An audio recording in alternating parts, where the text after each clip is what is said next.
Let's get real for a moment. Ever looked back at life and thought, man, I wish someone had told me that sooner? Well, strap in, because today we're diving into 6 life lessons that most people learn far too late. Some of these might just make you question everything.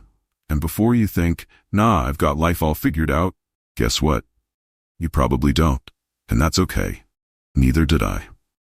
Let's get into the harsh truths, the laughs, and the things no one really tells you, but should. Lesson 1. Your job doesn't define you. Let's kick things off with a bold statement. Your job does not define who you are. Yeah, I said it. Society likes to push this narrative that your worth is tied to your job title. Lawyer? Wow, so successful. Barista? Oh, cute side hustle. But here's the reality. If your entire identity is based on your job, you're in for a wake-up call. Jobs come and go. Some will energize you while others will drain the life out of you. But none of them define you as a person. I've been there too. I once worked a high-pressure job with a fancy title and decent pay, but I was miserable. I clung to that title because I thought it was what made me valuable. Spoiler alert. No one cared about my title when I was drowning in stress, skipping meals to hit deadlines, and hating my life. Now, I'm in a completely different role. And guess what? I'm much happier, even though my new job wouldn't impress anyone at a dinner party.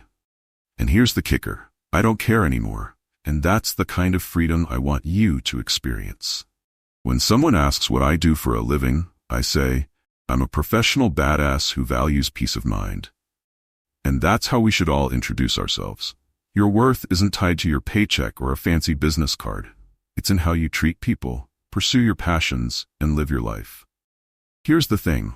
Obsessing over your job can be a way of distracting yourself from what really matters. You may get so caught up in climbing the career ladder that you forget to ask the important question. Am I actually happy? Your job can be part of your identity, but it's not your whole story. The sooner you realize that, the sooner you can start building a life that feels good on the inside, not just looks good on paper. Lesson 2. Being nice won't save you. Let's get brutally honest. Being nice won't save you. Society loves to preach that if you're kind, good things will come to you.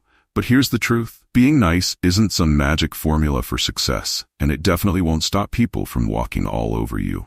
I used to be the nicest person in the room, always saying yes, never making waves. And what did that get me?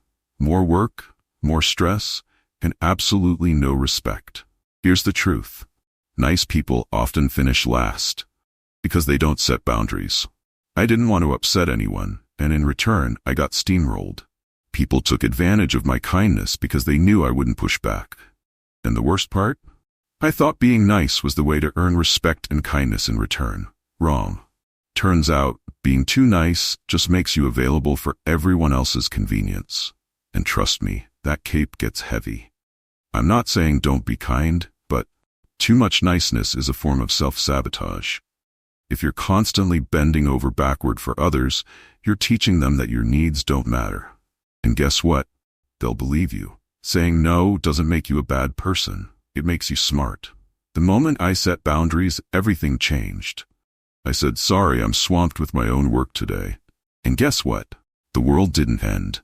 My colleague stopped dumping her tasks on me, and I kept my dignity intact. Here's the takeaway. Be kind, but don't be a doormat. Kindness is powerful when paired with self-respect. So next time you're about to say yes just to be liked, ask yourself, am I being kind or am I just avoiding confrontation? Lesson 3. Love isn't enough. Let's cut to the chase. Love on its own isn't enough. Yeah, I said it, and I know some of you won't like hearing it. We've all been fed this idea, thanks Hollywood, that love conquers all. That if you just love someone enough, all your problems will magically disappear. But let's get real. Love doesn't pay the bills, fix communication issues, or solve a toxic relationship. I've been in a relationship where love was never the problem. We had chemistry, passion, all of that, but we couldn't communicate to save our lives. Every fight was a disaster, and we never worked through anything. I kept thinking, we love each other, so it'll get better. Spoiler. It didn't. Love is just one part of the equation. You also need trust, respect, and communication. Here's the hard truth. Love doesn't mean you should stay. Sometimes you can love someone deeply and still realize they're not right for you. Staying in a relationship just because you love someone can be draining if you don't share the same values, goals, or ability to communicate. Love isn't a cure-all, it's just the starting point. Relationships require work, and sometimes, even with all the love in the world, they still don't work out. Lesson 4. Time doesn't care about your excuses. Let's face it, time doesn't care about your excuses. It's relentless. Whether you're procrastinating, afraid, or just plain lazy, time keeps ticking. No matter how many reasons you come up with for not getting things done, time is like, not my problem. We all fall into the trap of thinking, I'll do it tomorrow, or I'm too busy today. But newsflash, the perfect time never shows up. While you're waiting, time is already moving on without you. I used to be the master of excuses. I kept putting off a project I cared about. Weeks turned into months. And my progress? Zero. I waited for the right time, but time didn't wait for me. Eventually, I realized all my excuses didn't matter because time kept moving, and I'd lost it forever. Don't be fooled. Time doesn't stop just because you're not ready. Lesson 5. Your health is everything. Alright, here's the truth. Your health is everything, but most of us treat our bodies like they're disposable. We push ourselves too hard, eat poorly, and think we'll fix it later. But guess what? Later doesn't come until your body forces you to pay attention.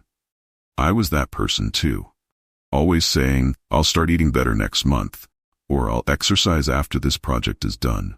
One day my body shut down, and I couldn't ignore it anymore. It's not about being too busy or stressed. It's about making excuses. The worse my health got, the less I could get done. And that's the irony. By not taking care of myself, I was wasting time.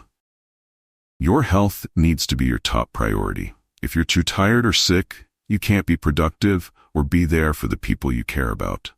Burnout isn't something to brag about, and if you keep running yourself into the ground, your body will make you stop. So, make your health a priority before it's too late. Trust me, your future self will thank you. Lesson 6.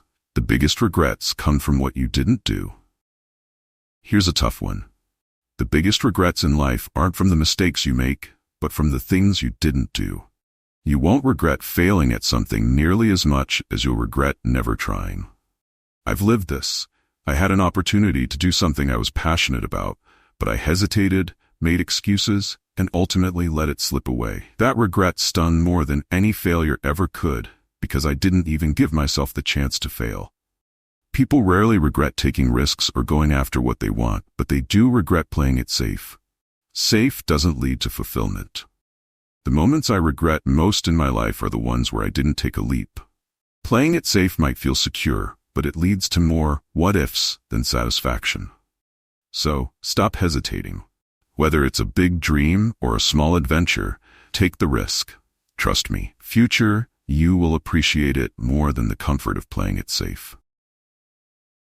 Alright, that's it for today's lessons. Remember, time is ticking whether you're ready or not. Your health is the foundation of everything, and the biggest regrets come from what you didn't do.